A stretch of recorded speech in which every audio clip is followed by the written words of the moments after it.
Demo lecture से पहले एक अहम बात, एंट्री टेस्ट की तैयारी के लिए टॉप ग्रेड ऐप पहले से 10 गुना ज्यादा पावरफुल है। टॉप ग्रेड ऐप पहले से फास्टर, इजियर, एंजॉयबल और अफोर्डेबल है। वहां पे आपको टॉपर्स के टीचर्स पढ़ा रहे हैं। ना सिर्फ इतना बल्कि आपके साथ लाइव इंटरेक्शंस भी कर रहे हैं। इसके अलावा हमने ब्रांड न्यू टेस्ट डेवलप किए हैं, keeping in view the latest exam trends.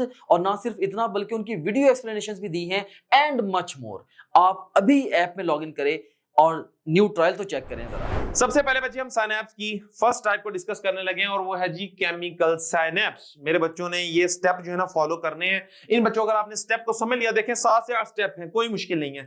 अगर बच्चे आपने इसको कैरी कर लिया, समझ लिया, तो आप प्रो लेवल के इसके अंदर एक्सपर्ट बन जाएंगे। आपको साइनैप्स के अंदर कभी भी नहीं मुश्किल आएगी। देखें बहुत ईजी करके आपको बता दिया गया है और इस तरह के वेपन, इस तरह के टोटके, इस तरह के नुस्खे सिर्फ बच्चे आपको टॉप ग्रेड से मिलने हैं। तभी मैंने आपको कहा है जी टॉप ग्रेड को आप जो है ना चैनल को सब्सक्राइब करें और ज्वाइन करें ताकि बच्चे ट्रू कॉन्सेप्ट की बिल्डिंग आपकी हो सके। क्लियर है जी। देखिए लंबा चौड़ा टॉपिक तो हर कोई पढ़ा देगा, लेकिन उसको बहुत कंसाइज और प्रिसाइज फॉर्म के अंदर वो चीज जो इंपॉर्टेंट है वो आपको उसकी जान बता दी जाए, यही बच्चों जो है वो ट्रू टीचिंग होती है और ये आपको मिलेगी टॉप ग्रेड से। तमाम सब्जेक्ट के जो हैकर्स हैं वो आपको यही काम करवा रहे होते हैं ताकि आप हर एक टॉपिक को MDCAT point of view से हैक कर लें।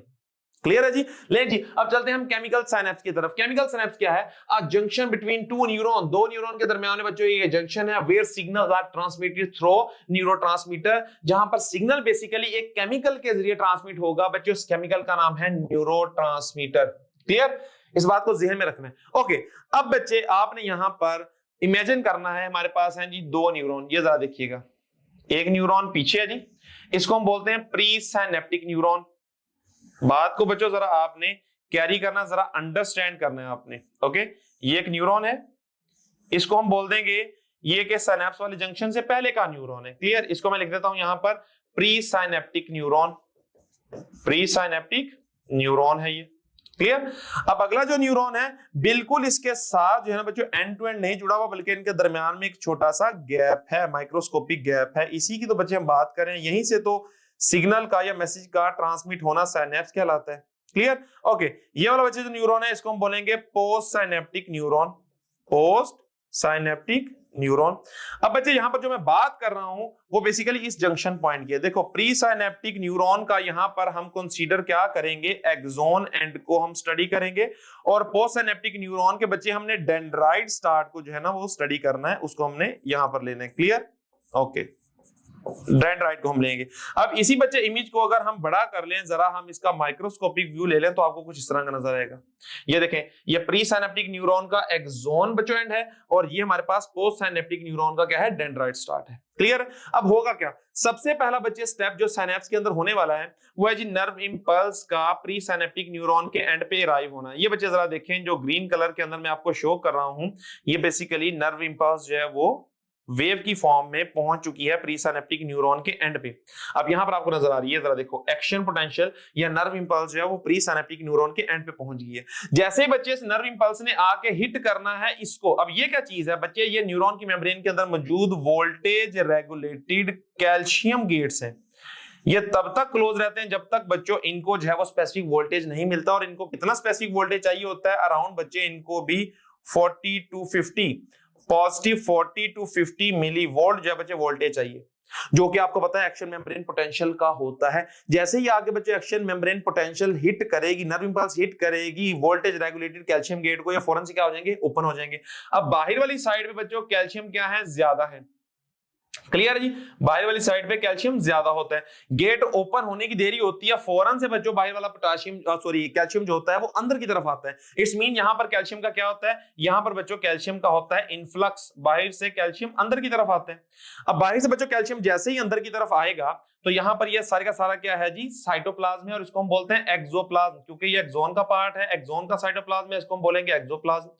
अब एक्सोप्लाज्म बच्चों आप देख सकते हो छोटे छोटे से आपको मेम्ब्रेन बाउंडेड जो है ना वो वेसिकल नजर आ रहे हैं, इनको हम बोलते हैं साइनेप्टिक वेसिकल, और इन साइनेप्टिक वेसिकल के अंदर भरा हुआ है बच्चों एक केमिकल, इस केमिकल को हम बोलते हैं न्यूरोट्रांसमीटर।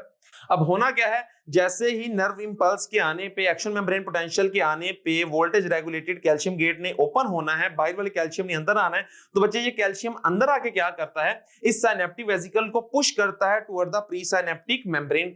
जैसे ही बच्चों ये इसको पुश करेगा, ये वेसिकल प्री साइनेप्टिक मेम्ब्रेन की तरफ जाएगा, तो यहां पर बच्चों एक डॉकिंग प्रोटीन होती है। डॉकिंग प्रोटीन क्या करती है, इस वेसिकल को अपने साथ अटैच करवाती है और इसको खोल के, इसको इस तरीके से रप्चर करके इसके अंदर के न्यूरोट्रांसमीटर को बाहर फेंक देती है। तो इट्स मीन के यहां पर न्यूरोट्रांसमीटर बाहर रिलीज हो रहा है by the process of exocytosis. किसी भी चीज का बल्क अमाउंट के अंदर, सेल के अंदर से बाहर आना क्या कहलाता है, एक्सोसाइटोसिस। तो एक्सोसाइटोसिस के प्रोसेस से बच्चे न्यूरोट्रांसमीटर बाहर इस स्पेस के अंदर रिलीज हो जाएंगे। अब ये बाहर वाली जो स्पेस है, इसको बच्चे हम बोलते हैं synaptic cleft. Clear? Synaptic cleft के अंदर ये बच्चे न्यूरोट्रांसमीटर आ चुके हैं। क्लियर? अब बच्चे जैसे न्यूरोट्रांसमीटर यहां पर आएंगे तो उससे फर्दर आगे क्या होगा, पोस्ट साइनेप्टिक जो न्यूरॉन है उसका बच्चे डेंड्राइट स्टार्ट आपको यहां पर मिल रहा होगा। अब न्यूरोट्रांसमीटर ने बच्चे आना है और आके पोस्ट साइनेप्टिक न्यूरॉन की मेम्ब्रेन में मौजूद रिसेप्टर के साथ बाइंड कर जाना है। ये जरा देखिए, न्यूरोट्रांसमीटर यहां पर क्या कर रहे हैं, बाइंडिंग कर रहे हैं। यहां पर भी जुड़ जाएगा, कुछ न्यूरोट्रांसमीटर आके यहां पर जुड़ जाएंगे। रिसेप्टर के साथ बच्चे न्यूरोट्रांसमीटर के जुड़ने की देरी होती है कि क्या होता है, पोस्ट साइनेप्टिक न्यूरॉन की मेम्ब्रेन के अंदर कुछ बच्चे कन्फर्मेशनल चेंजेस आते हैं और इनके अंदर मौजूद जो सोडियम गेट होते हैं वो ओपन हो जाते हैं। जैसे बच्चे इसमें मौजूद सोडियम गेट ओपन होते हैं तो बाहर पड़ा हुआ सोडियम जब अंदर की तरफ रश करता है तो वही काम होता है जो कि बच्चे एक्शन मेम्ब्रेन पोटेंशियल में हुआ था। अंदर से मेम्ब्रेन पॉजिटिव हो जाती है और बाहर वाली साइड से नेगेटिव हो जाती है। इट्स मीन के नर्व इंपल्स अगले न्यूरॉन की मेम्ब्रेन तक पहुंच चुकी है। अब ये अगले न्यूरॉन की मेम्ब्रेन पे बच्चे नर्व इंपल्स जो है वो ट्रेवल करती हुई आगे की तरफ जाएगी और इसके भी एक्सॉन तक पहुंच जाएगी और इसका भी एक्सॉन डेफिनेटली आगे किसी ना किसी न्यूरॉन के साथ जो है उसके डेंड्राइट स्टार्ट के साथ कनेक्टेड होगा। साइनेप्टिक बच्चे जो है वो जंक्शन बना रहा होगा और वहां पे अगेन इसी तरह का काम होगा और सो ऑन। बच्चे इस तरीके से केमिकल न्यूरोट्रांसमीटर के जरिए सिग्नल आगे से आगे ट्रांसमिट होते जा रहे हैं। तो बच्चे इसको हम समराइज करते हैं। आप जरा इसके स्टेप जरा समझ लें जल्दी से, कौन कौन से इसके स्टेप हैं और ये प्रोसेस किस तरीके से हो रहा है। मैंने जरा आपको डिटेल में एक्सप्लेन कर दिया। सबसे पहला काम क्या है जी, एक्शन पोटेंशियल या आप कह सकते हो नर्व इंपल्स ने अराइव होना है। क्लियर? नर्व इंपल्स ने पहुंचना है। क्लियर है? कहां पर? At axon terminal. Presynaptic neuron के एक्सॉन टर्मिनल पे नर्व इंपल्स पहुंचेगी। पहुंचते ही बच्चे वहां पर क्या होगा, वोल्टेज रेगुलेटरी पोटेशियम चैनल जो है वो ओपन हो जाएंगे। जैसे ही वो ओपन होंगे बाहर से पोटेशियम अंदर आएगा, इट्स मीन के कैल्शियम अंदर आएगा। इट्स मीन कैल्शियम का क्या हो जाएगा, इनफ्लक्स हो जाएगा। Calcium enter the presynaptic neuron. जैसे बच्चे अंदर की तरफ आएगा, कैल्शियम ने आके अंदर मौजूद एक्सोप्लाज्म में मौजूद साइनेप्टिक वेसिकल्स जो है उनको पुश करना है। ठीक है ना? Calcium signal to neurotransmitter vesicles, वो उसको सिग्नल देगा, उसको पुश करेगा toward the presynaptic membrane. Vesicle move to the membrane and dock, वो वहां पर जाके बच्चे पहुंचते हैं और एक डॉकिंग प्रोटीन के साथ जुड़ जाते हैं और एक्सोसाइटोसिस के प्रोसेस के जरिए न्यूरोट्रांसमीटर सिनेप्टिक क्लेफ्ट के अंदर रिलीज हो जाते हैं। Neurotransmitter release by the exocytosis, ये जरा देखें, एक्सोसाइटोसिस के प्रोसेस के जरिए यहां पर रिलीज हो गए। अब अगला काम क्या है, न्यूरोट्रांसमीटर ने पोस्ट सिनेप्टिक न्यूरॉन के मेम्ब्रेन पे मौजूद रिसेप्टर के साथ बाइंड करना है। Neurotransmitter bind to the receptor and then signal initiated in the postsynaptic cell. और बच्चे पोस्टसिनेप्टिक सेल के अंदर भी अब नर्व इंपल्स या एक्शन मेम्ब्रेन पोटेंशियल क्या हो जाएगा, इनिशिएट हो जाएगा, स्टार्ट हो जाएगा। और वो किस तरीके से होगा, उसके पीछे का भी कांसेप्ट आपको मैंने बता दिया है कि बच्चों न्यूरोट्रांसमीटर के रिसेप्टर के साथ लगने की देरी होती है कि मेम्ब्रेन के अंदर कुछ कन्फर्मेशनल चेंजेस आते हैं और मेम्ब्रेन में मौजूद बच्चे जो सोडियम गेट होते हैं वो ओपन होते हैं और बाहर पड़ा हुआ सोडियम अंदर की तरफ जब आता है तो नर्व इंपल्स इसके ऊपर भी स्टार्ट हो जाती है। अगर बच्चों मैं ये बात यहां पर करूं कि सिनेप्स वाली जगह पर न्यूरोट्रांसमीटर जो है वो वही काम करते हैं जो कि रिसेप्टर पे या स्टार्टिंग न्यूरॉन के जो है ना वो एंडिंग के ऊपर थ्रेशोल्ड स्टिमुलस कर रहा था, तो बात बिल्कुल ठीक होगी। क्योंकि थ्रेशोल्ड स्टिमुलस ने भी क्या किया था, जस्ट जो है बच्चों वो वोल्टेज रेगुलेटरी सोडियम गेट को ओपन किया था, बाहर से सोडियम अंदर आए थे, नर्व इंपल्स स्टार्ट हो गई थी। तो बच्चे इस जगह पर भी आप समझ लें थ्रेशोल्ड स्टिमुलस तो हर जगह पे नहीं आएगा, वो तो सिर्फ एक एंड के ऊपर आएगा। यहां पर थ्रेशोल्ड स्टिमुलस वाला जो चीज काम कर रही है वो है जी न्यूरोट्रांसमीटर। क्लियर?